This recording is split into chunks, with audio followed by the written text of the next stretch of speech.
नमस्कार मित्रांनो, जय शिवराय. युवा ट्रेकर या आपल्या मराठी यूट्यूब चॅनलमध्ये आपले स्वागत आहे. तर मित्रांनो, आपण आपल्या आज व्हिडिओमधून पाहणार आहोत राजीव गांधी प्राणी संग्रहालय पुणे, म्हणजे सर्प उद्यान आपण आपल्या व्हिडिओमध्ये हे पाहणार आहोत. पुण्यातील कात्रज भागात स्थित असलेले राजीव गांधी प्राणी संग्रहालय हे 130 एकर परिसरामध्ये या ठिकाणी हे पसरलेले आहे. या प्राणी संग्रहालयाला दरवर्षी सुमारे हे 18 लाख पर्यटक या ठिकाणी भेट देतात. पुणे सातारा रोडवर कात्रज डेअरी समोर असणारे हे प्राणी संग्रहालय आपण आपल्या व्हिडिओमध्ये हे संपूर्ण तुम्हाला या ठिकाणी दाखवणार आहोत. तसेच प्राणी संग्रहालयाची संपूर्ण माहिती या ठिकाणी देण्याचा प्रयत्न करणार आहोत. तर आपला हा व्हिडिओ नक्की शेवटपर्यंत पहा. प्राणी संग्रहालयाला आपण भेट देत असताना स्वारगेट पासनं आपल्याला पब्लिक ट्रान्सपोर्ट तसेच रिक्षा या ठिकाणी येण्यासाठी सहजपणे उपलब्ध होतात. प्राणी संग्रहालयाची वेळ ही सकाळी 9:30 ते सायंकाळी 5:30 पर्यंत या ठिकाणी हे चालू असते. प्राणी संग्रहालय दर बुधवारी बंद असते. या ठिकाणी आल्यानंतर आपल्याला प्राणी संग्रहालयाच्या फीचा बोर्ड या ठिकाणी लावण्यात आलेला आहे. या ठिकाणी हे तिकीट घर आहे. प्राणी संग्रहालयाची फी ही प्रौढ व्यक्तींसाठी ₹60, लहान मुलांसाठी ₹20 व 3 वर्षाखालील लहान मुलांसाठी या ठिकाणी हा प्रवेश मोफत आहे. दिव्यांग व्यक्तीसाठी मोफत या ठिकाणी प्रवेश आहे. विदेशी नागरिकांसाठी ₹150, स्टील कॅमेरा ₹50 व व्हिडिओग्राफी कॅमेरा ₹200 इतका चार्ज या ठिकाणी घेतला जातो. गाईड पण या ठिकाणी आपल्याला उपलब्ध होतो. त्याचा आकार हा ₹50 या ठिकाणी आहे. तिकीट घर आपण पाहिल्यानंतर तसेच हा जो सेल्फी पॉइंट हा पाहिल्यानंतर आपण या ठिकाणावरनं ह्या प्राणी संग्रहालय पाहायला सुरुवात करतो. या ठिकाणी आल्यानंतर आपल्याला लाल तोंडी माकड हे या ठिकाणी हे पाहायला मिळते, म्हणजे हनुमान लंगूर आपल्याला या ठिकाणी हे पाहायला मिळते. या ठिकाणी प्राणी संग्रहालयातर्फे ऑनलाईन तिकीटची पण या ठिकाणी सोय करण्यात आलेली आहे. ऑनलाईन पेमेंटही आपण या ठिकाणी हे करू शकतो. या ठिकाणी प्राणी संग्रहालयाचा संपूर्ण नकाशा आपण या ठिकाणी दाखवलेला आहे. हे सर्व पाहिल्यानंतर आपण या ठिकाणी हे प्राणी संग्रहालय पाहायला सुरुवात करतो. आपण या ठिकाणावरून आतमध्ये प्रवेश केल्यानंतर आपण या ठिकाणी हा धामण जातीचा बिनविषारी साप हा या ठिकाणी हा पाहणार आहोत. धामण जातीचा बिनविषारी हा साप तसं पाहिले तर हा शेतकऱ्यांचा मित्रच आहे. शेतातील उंदीर नियंत्रण करण्याचे काम या ठिकाणी हा साप करतो. त्यामुळे शेती उद्योगासाठी किंवा शेतकऱ्यांसाठी अत्यंत महत्वाचा असणारा हा साप या ठिकाणी हा आहे. उंदीर हे शेतीमालाचे म्हणजे धान्याचे प्रचंड नुकसान करतात. त्यामुळे हा धामण जातीचा साप हा उंदरांची शिकार करतो. त्यामुळे उंदरांच्या संख्येवर या सापामुळे नियंत्रण राहते. त्यामुळे जरी तुम्हाला हा साप कुठे शेतामध्ये वगैरे आढळला तर हा साप कृपया मारू नका. हा बिनविषारी जातीचा साप आहे. आपण धामण जातीचा साप पाहिल्यानंतर आपण या ठिकाणी पुढे लाल कानाचे कासव या ठिकाणी हे आपल्याला पाहायला मिळते. हे कासव सिंगापूर कासव म्हणून पण या ठिकाणी हे ओळखले जातात. काही लोक हे वास्तुशास्त्राच्या मान्यतेनुसार हे कासव घरी पाळतात, परंतु हे कासव पाळणे हे कायद्यानुसार बेकायदेशीर या ठिकाणी आहे. या कासवांच्या माहितीचा बोर्ड या ठिकाणी हे लावण्यात आलेला आहे. त्यामुळे आपल्याला संपूर्ण माहिती या ठिकाणी मिळते. उ- प्राणी संग्रहालयातर्फे अनेक ठिकाणी हे सेल्फी पॉइंट या ठिकाणी तयार करण्यात आलेले आहेत. त्यामुळे या ठिकाणी आल्यानंतर आपण सुंदर सेल्फी किंवा फोटो या ठिकाणी हे घेऊ शकतो. ऐकावे ते नवलच या ठिकाणी सापाचे विषय विविध औषधे तयार करण्यासाठी वापरले जाते. प्रति सर्पदंश तसेच रक्तस्राव थांबण्यासाठी सापाच्या विषाचा वापर या ठिकाणी केला जातो. याची माहिती या ठिकाणी हे बोर्ड लावून या ठिकाणी देण्यात आलेले आहे. आपण हे सर्व पाहिल्यानंतर आपण पुढच्या बाजूला हा अजगर बिनविषारी जातीचा हा साप या ठिकाणी हा आपण जाळीदार अजगर हा पाहिल्यानंतर पुढच्या बाजूला आपल्याला घोणस जातीचा अतिविषारी हा साप या ठिकाणी हा पाहायला मिळतो. भारतातील प्रमुख विषारी जातीच्या सापांपैकी हा एक साप आहे. भारतामध्ये सर्वाधिक जास्त मृत्यू हे ह्या साप चावल्यानंतर ह्या होतात. या सापाची लांबी ही 3 ते 5 फूट इतकी असते. त्याचे डोके चपटे आणि त्रिकोणी असते. त्याचे खाद्य उंदीर व लहान सस्तन प्राणी असतात. हा भारतामध्ये सर्वत्र आढळणारा साप या ठिकाणी आहे. या सापाविषयीच्या माहितीचे आपल्याला प्राणी संग्रहालयातर्फे बोर्ड या ठिकाणी लावलेले आहेत. त्यामुळे आपल्याला या सापांविषयीची संपूर्ण माहिती व्यवस्थित प्रकारे या ठिकाणी ही समजते. या सापाचा बाईट करण्याचा वेग हा अत्यंत जलद हा असतो. त्यामुळे अत्यंत हा चपळ असलेला साप हा आहे. ऐकावे ते नवलच प्राणी जगतातील सर्वात जास्त आयुष्य हे बहुतेक कासवाचे या ठिकाणी असते. म्हणजे 200 वर्ष साधारण कासव या ठिकाणी हे जगते. पुढे आल्यानंतर आपल्याला चांदणी कासव पाहायला मिळते. मुख्यतः शाकाहारी असणारे, परंतु कधी कधी मृत प्राणी किंवा त्यांच्या विष्ठेवरती हे कासव गुजरण करते. मादी कासव हे आकाराने मोठे असून नर कासवाची शेपटी ही मादी कासवापेक्षा लांब असते. कायद्याने संवर्धन असल्यामुळे हे कासव पाळण्याचा प्रयत्न करू नका. ऐकावे ते नवलच उंदराचे एक जोडपे वर्षात आपली संख्या ही 888 पर्यंत वाढवितात. याचा अर्थ आपण एक दामन मारतो म्हणजे 69,264 उंदरांना जीवदान देतो. या आकड्यावरनं आपल्याला सापांचे महत्व या ठिकाणी हे कळते. या प्राणी संग्रहालयातर्फे सुंदर असे माहितीचे बोर्ड आपल्याला या ठिकाणी हे लावण्यात आलेले आहेत. त्यामुळे आपल्याला ज्या गोष्टींची माहिती नाही तेही आपल्याला या ठिकाणी आपल्या ज्ञानामध्ये हे माहिती वाचून भर पडते. आपण या ठिकाणी हा एक्झिबिशन हॉलमध्ये या ठिकाणी आलेलो आहोत. या हॉलमध्ये आपल्याला ग्रीन एग्वाना हा पाहायला मिळतो. त्याचे माहितीचा बोर्ड या ठिकाणी हा लावण्यात आलेला आहे.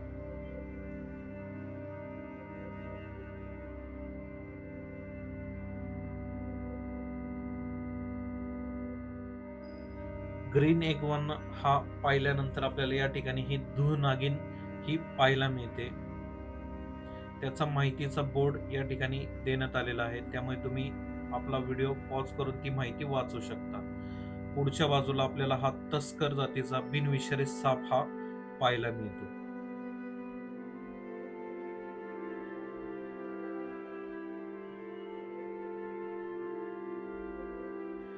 तस्कर जातीचा साप हा पाहिल्यानंतर पुढच्या बाजूला आपल्याला चापडा जातीचा बिनविषारी साप हा पाहायला मिळतो. त्याच्याही माहितीचे बोर्ड आपल्याला या ठिकाणी लावण्यात आलेले आहे. तुम्ही माहिती ती पॉज करून या ठिकाणी ही वाचू शकता.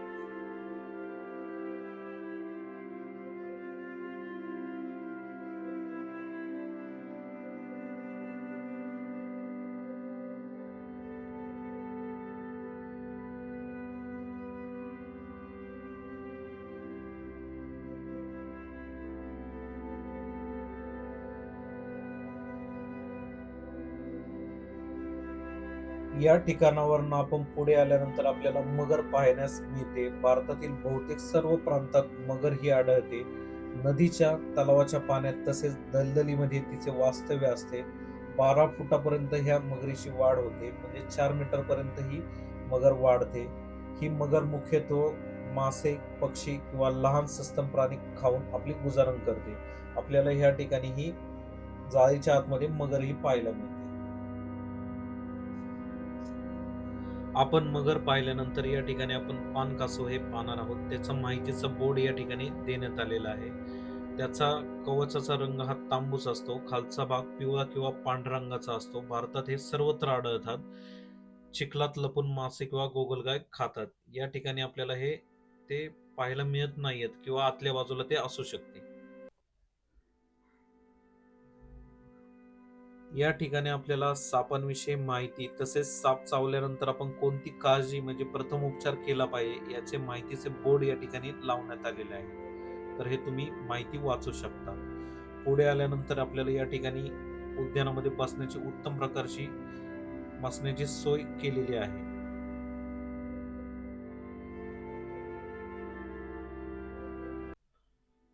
या ठिकाणी आपण आल्यानंतर आपल्याला दिवड बिन विषारी साप आपल्याला हा या ठिकाणी हा पाहायला मिळतो. या सापाची लांबी ही 3 फूट म्हणजे 1 मीटर असते. त्याच्या अंगावरती बुद्धिबळाच्या पटासारखे चौकोनाची नक्षी दिसून येते. हे साप नदी किंवा तलाव किंवा विहीर या ठिकाणी हे आढळतात. मासे व बेडूक खाऊन हे मासे आपले गुजारण करतात. याचे माहितीचाही बोर्ड या ठिकाणी लावण्यात आलेला आहे. आपण पुढे आल्यानंतर आपल्याला या ठिकाणी ही घोरफड दिसते. घोरपडी आपण ग्रामीण भागामध्ये बऱ्याच वेळा या ठिकाणी पाहिलेली असते. मैदानी प्रदेशात राहणारी घोरपड ही उत्तम प्रकारे झाडावर चढू शकते. पहाटे किंवा संध्याकाळी जास्त सक्रिय असते. झाडाची पोकळी, बुरुज किंवा वारुळामध्ये विश्रांती घेतात. घोरपड ही मांसाहारी असून कीटक, गोगलगाय, उभयचर प्राणी, लहान सस्तन प्राणी, सरडे, मृत प्राणी हे खातात. पुढे आल्यानंतर आपल्याला स्नेक पार्क तर्फे या ठिकाणी सेल्फी पॉइंट तयार करण्यात आलेला आहे.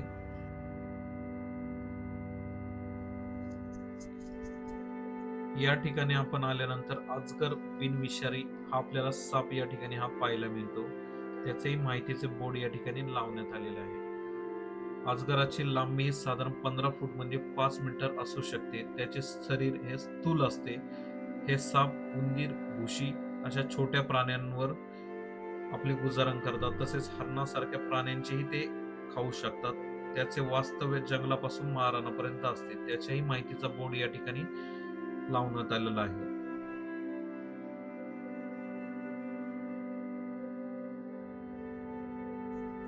प्राणी संग्रहालयातर्फे प्राण्यांच्या माहितीचे बोर्ड हे मराठी, हिंदी, इंग्लिश या तिन्ही भाषेमध्ये लावलेले आहेत. त्यामुळे आपल्याला आपल्याला प्राण्यांविषयीची अधिक माहिती ही या ठिकाणी ही वाचून आपल्याला मिळते. आपण खालच्या बाजूला कात्रज तलावाचा हा भाग आहे. या ठिकाणी आपल्याला भारताचा राष्ट्रीय पक्षी म्हणजे मोर आणि लांडोर या ठिकाणी ह्या पाहायला मिळत आहे. सध्या पिंजऱ्यामध्ये आपल्याला मोर दिसत नाहीये, परंतु लांडोर ह्या दोन या ठिकाणी आपल्याला दिसत आहेत. आपण मोर हा बघून आल्यानंतर या ठिकाणी प्राणी संग्रहालयाविषयीची माहिती या ठिकाणी देण्यात आलेली आहे.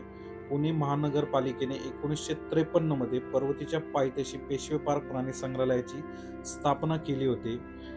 पेशवे प्राणी संग्रहालय सुमारे 7 एकर मर्यादित जागेवरती स्थापन केले होते, जेथे प्राणी लोखंडी सळ्यांच्या मागे कॉन्क्रीटच्या पिंजऱ्यात दाखवले जात. हे प्राणी संग्रहालय त्या काळातील पारंपरिक प्राणी संग्रहालयाप्रमाणे होते.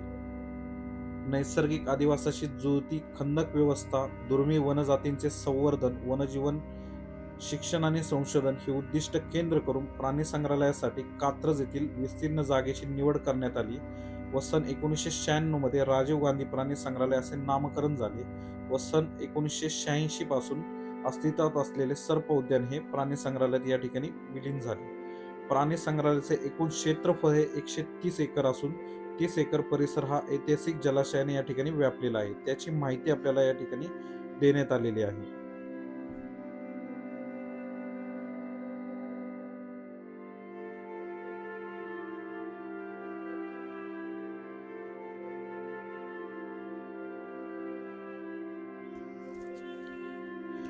आपण पुढे आल्यानंतर आपल्याला भारतीय अस्वल या ठिकाणी हे पाहायला मिळते.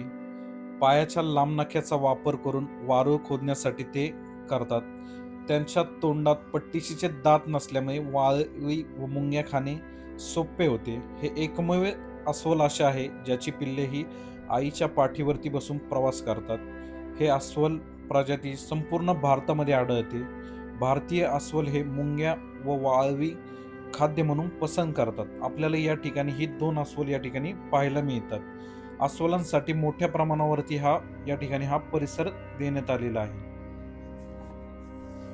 प्राणी संग्रहालयातर्फे या ठिकाणी ह्या इलेक्ट्रिक गाड्यांची सोय करण्यात आलेली आहे. वृद्ध व्यक्ती तसेच लहान मुलांना हा परिसर संग्रहालयाचा खूप मोठा आहे, त्यामुळे चालणे शक्य नसल्यामुळे या ठिकाणी हे प्रति व्यक्ती 50 रुपये तिकीट दर या ठिकाणी आहे.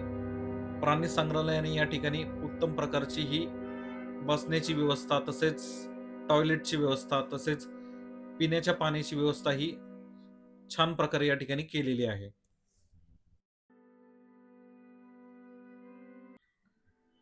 या ठिकाणी आपल्याला पुढे आल्यानंतर हरणांच्या प्रजाती आपल्याला या ठिकाणी हे पाहायला मिळतात. चितळ हरण तसेच सांबर जातीची हरण आपल्याला या ठिकाणी ही पाहायला मिळतात. त्यांच्या माहितीचे बोर्ड या ठिकाणी लावण्यात आलेले आहेत. सांबर हा मध्य पूर्व आशिया व भारतीय उपखंडात आढळणारा सारंग समूहातील सर्वात मोठा प्राणी आहे. घनदाट जंगलात अधिवास करणारा सांबर मुख्यतः निशाचर असतात. नराला 1 ते 2 वर्षात छोटी शिंगे येतात व प्रौढ सांभराला वयाच्या 3 ते 4 वर्षात येणाऱ्या शिंगाला 3 ते 4 फाटे फुटताना दिसतात. नर सांबर प्रामुख्याने एकाकी असतात. मादांचे मात्र 6 ते 8 प्राण्यांचा समूह असतो. यांच्या शरीराची लांबी ही 150 सेंटीमीटर इतकी असते, तर उंची ही 70 ते 90 सेंटीमीटर इतकी असते. वजन 70 ते 85 किलो पर्यंत असते. यांचे आयुर्मान हे 9 ते 11 वर्ष इतके असते. सांभर व चितळ आपण पाहिल्यानंतर आपल्याला या ठिकाणी हा गवा पाहायला मिळतो. गवा हा दक्षिण व दक्षिण पूर्व आशिया खंडात आढळणारा जगातील सर्वात मोठा गोवर्णीय प्राणी आहे. सदाहरित, मिश्र सदाहरित, खुरट्या जंगलांच्या याचा अधिवास असतो. पूर्ण वाढ झालेला गव्याचा रंग हा काळा चमकदार असतो. लहान पिल्लांचा रंग हा तपकिरी असतो. आपल्याला या ठिकाणी हे 2 गवा पाहायला मिळतात. गवा हा शांत असणारा प्राणी आहे. तो धोका वाटला तरच क्वचित हल्ला करणारा हा प्राणी आहे. अत्यंत मजबूत शरीर रचना आपल्याला या ठिकाणी ही त्यांची पाहायला मिळते. शरीर हे त्यांचे 250 ते 300 सेंटीमीटर इतके असते. उंची 165 ते 220 सेंटीमीटर इतके असते. वजन 650 ते 1000 किलो पर्यंत असते. गव्याचे आयुर्मान हे साधारण 18 ते 20 वर्ष इतके असते.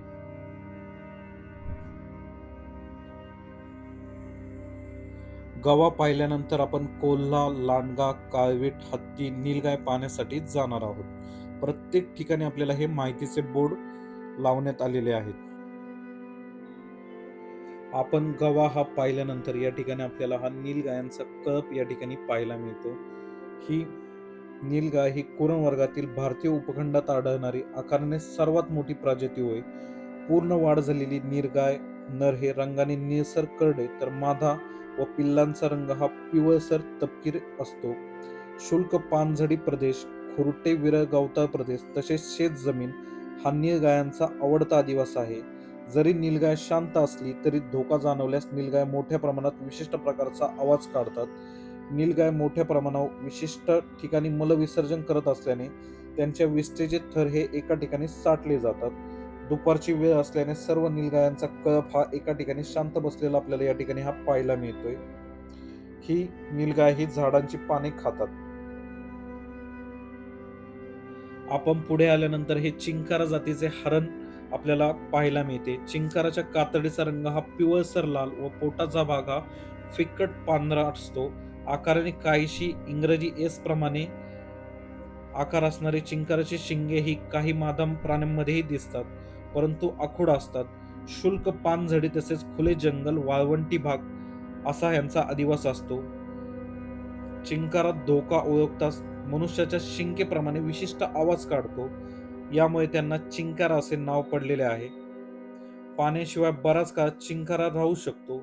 बिश्नोई समाजामध्ये चिंकारा हरणास पवित्र मानले जाते. हे प्राण्यांचे रक्षणही करतात.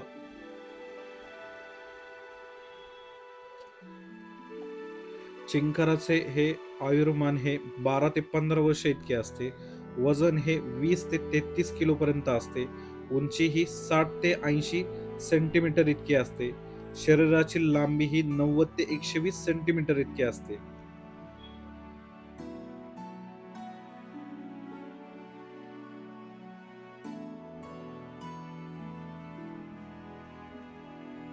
आपण चिंकारा जातीचे हरिण हे पाहिल्यानंतर आपल्याला या ठिकाणी हे 2 हत्ती या ठिकाणी आपल्याला हे पाहायला मिळतात. या हत्तींच्या माहितीचा विषयी बोर्ड या ठिकाणी लावण्यात आलेला आहे.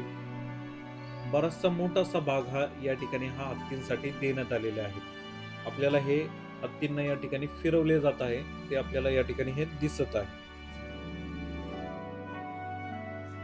आशियाई हत्ती हा भारतीय खंडातील जमिनीवरील सर्वात मोठा सस्तन प्राणी आहे.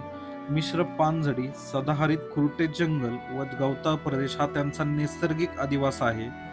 खाद्य शोधण्यासाठी दिवसातून 12 ते 16 तास हे हत्ती घालवतात. हत्ती आकारमानाच्या सुमारे 10% एवढे खाद्य खातो.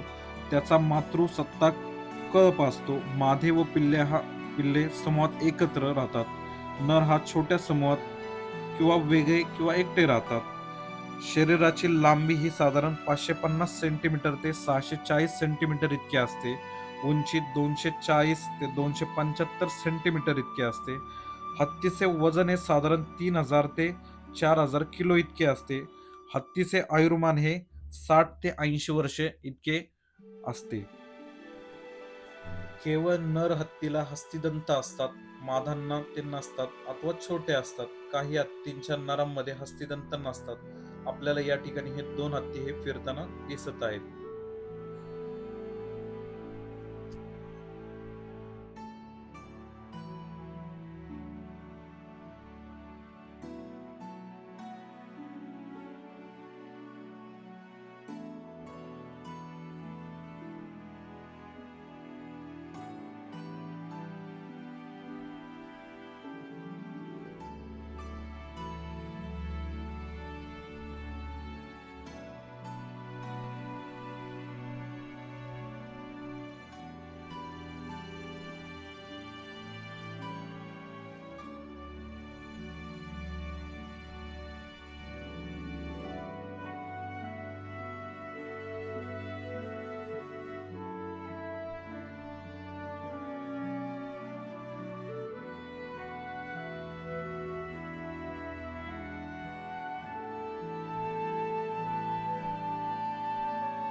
हत्ती आपण पाहिल्यानंतर प्राणी संग्रहालयाच्या शेवटच्या बाजूला आपल्याला सिंह या ठिकाणी पाहायला मिळतो.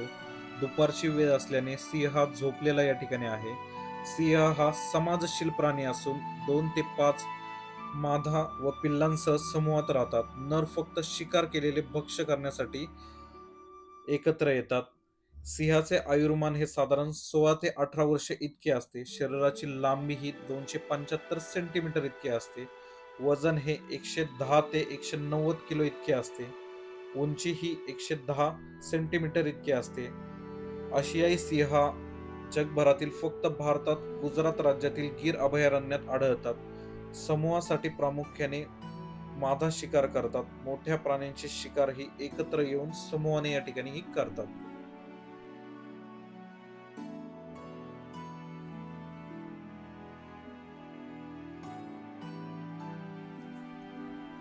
आपण सिंह पाहिल्यानंतर हा चौशिंगा हरण जातीतील आपल्याला हा प्राणी या ठिकाणी हा पाहायला मिळतो. ज्यामध्ये नराला शिंगाच्या 2 जोड्या असतात. समोरील शिंग जोडी मात्र छोटी असते. खुल्या व शुष्क पानझडी गवताळ टेकडीच्या जंगल भागात हे आढळतात. पिण्यासाठी वारंवार पाणी लागत असल्याने पाणवठ्याच्या नजीक यांचा विहार असतो. इतर कुरम प्रजातीप्रमाणे चौशिंगा मोठ्या समूहात न राहता एकटा, जोडी अथवा 3 ते 4 प्राण्यांच्या समूहामध्ये दिसून येतो. शरीराची लांबी ही 80 ते 110 सेंटीमीटर इतकी असते. उंची 55 सेंटीमीटर ते 65 सेंटीमीटर इतकी असते. वजन 15 ते 25 किलो इतके असते. या चौशिंगाचे आयुर्मान हे साधारण 10 वर्षे इतके असते.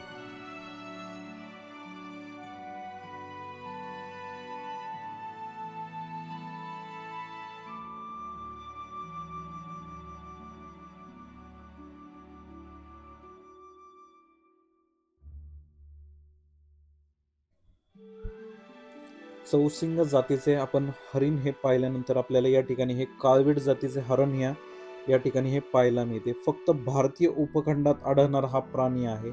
शुष्क गवताळ व खुरटा व निमशुल्क प्रदेश हा त्यांचा अधिवास असणारा भाग आहे. 5 ते 50 प्राण्यांच्या समूहात एक प्रौढ नर व अनेक माद्या एकत्र या ठिकाणी राहतात. त्यांची घाणेंद्रिय व श्रवण क्षमता पुरेशी विकसित नसल्याने फक्त नजरेनेच धोका ओळखतात. धोका जाणवल्यास काळवीट विशिष्ट प्रकारे हवेत उंच उड्या मारू लागतात. एकाने सुरुवात केल्यास इतर प्राणीही त्यांचे अनुकरण करतात. हे झाडाचे पाने खातात. शरीराची लांबी ही 120 सेंटीमीटर इतकी असते. तसेच उंची ही 73 ते 83 सेंटीमीटर इतकी असते. या काळवीट जाताच्या हरणांचे आयुर्मान हे साधारण एक 10 ते 15 वर्ष इतके असते. यांचे वजन हे साधारण 32 ते 40 किलोपर्यंत इतके असते. अत्यंत सुंदर असा आपल्याला ह्या काळवीट हरणांचा कळप आपल्याला या ठिकाणी हा पाहायला मिळत आहे.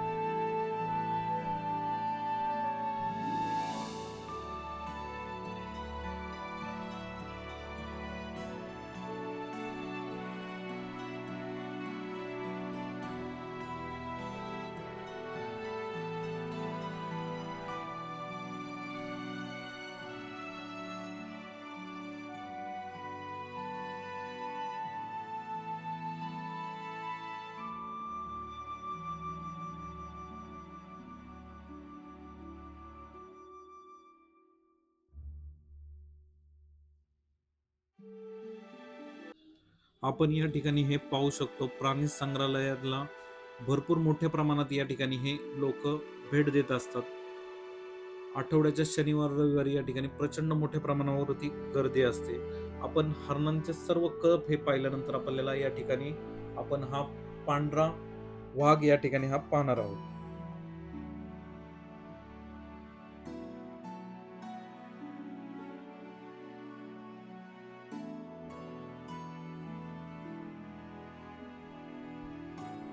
आपण प्राणी संग्रहालयातील सर्व हरिण जातीतील प्रजाती हे पाहिल्यानंतर प्राणी संग्रहालयाचे मुख्य आकर्षण असलेला या ठिकाणी आपल्याला हा पांढरा वाघ या ठिकाणी हा पाहायला मिळतो. या पांढरा वाघाच्या माहितीचे बोर्ड या ठिकाणी लावण्यात आलेला आहे. पांढरा वाघ हा वेगळी प्रजाती नव्हे, हा बेंगॉल टायगर सारखाच वाघ आहे, परंतु शारीरिक कमतरतेमुळे तसेच फिमोलियन हे रंगद्रव्य सामान्यतः बेंगॉल वाघांमध्ये असते. त्याच्या कमतरतेमुळे पांढऱ्या वाघाच्या कातडीचा रंग हा पांढरा राहतो. हे जनुकीच बदलामुळे होते. भारतात पहिला पांढरा वाघ हा 1951 साली रेवा संस्थानच्या महाराजांनी पाहिला व त्याला पकडून त्यांनी शेवटपर्यंत त्याचा सांभाळ केला. त्याच्या शरीराची लांबी ही साधारण 260 ते 300 सेंटीमीटर इतकी असते. पांढऱ्या वाघाचे वजन हे 135 ते 260 किलो पर्यंत असते. या पांढऱ्या वाघाचे आयुर्मान हे साधारण 16 ते 18 वर्षे इतके असते.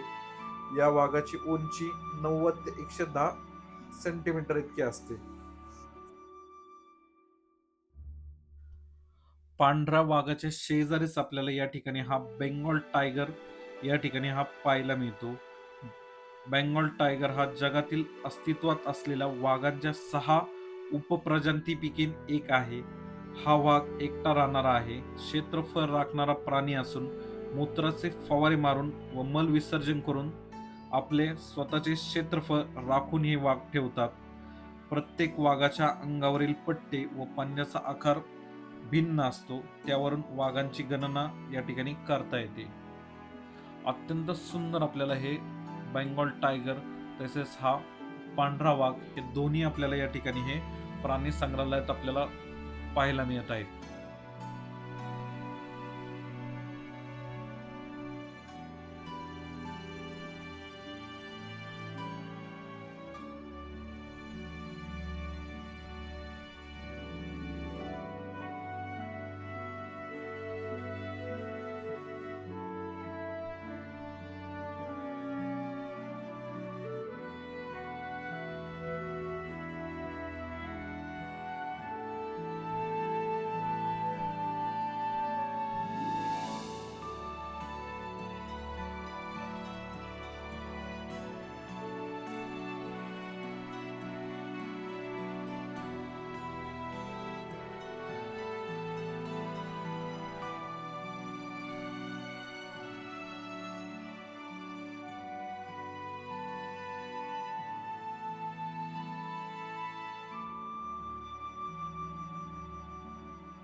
आपण बेंगॉल टायगर आणि पांढरा वाघ हा पाहिल्यानंतर आपल्याला या ठिकाणी हे पिंजऱ्यामध्ये 2 बिबट्या या ठिकाणी हे पाहायला मिळत आहेत.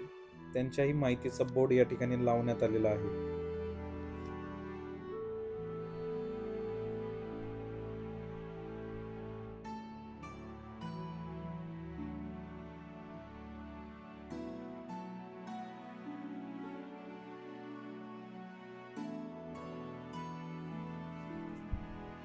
बिबट्या हा प्राणी अत्यंत चपळ असल्यामुळे या ठिकाणी हे आपल्याला 2 बिबटे हे पाहायला मिळतात.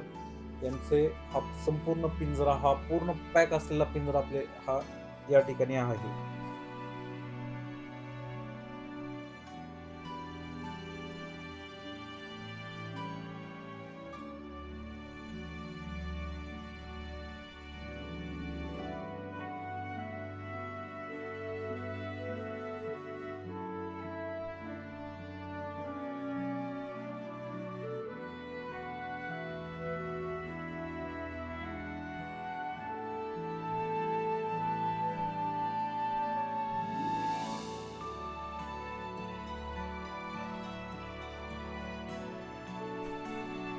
आपण पांढरा वाघ, बेंगॉल टायगर तसेच बिबट्या ह्या पाहिल्यानंतर या ठिकाणी आपल्याला हे मांजर जातीचे विविध प्रकार आपल्याला या ठिकाणी हे पाहायला मिळते.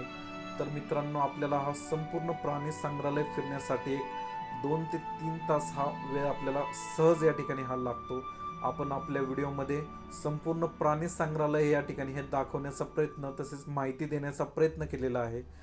आपण या ठिकाणी आपला हा व्हिडिओ संपवत आहोत. आपला व्हिडिओ आवडल्यास आपल्या चॅनलला सबस्क्राईब करा, व्हिडिओला लाईक करा, कमेंट करा, शेअर करा. धन्यवाद.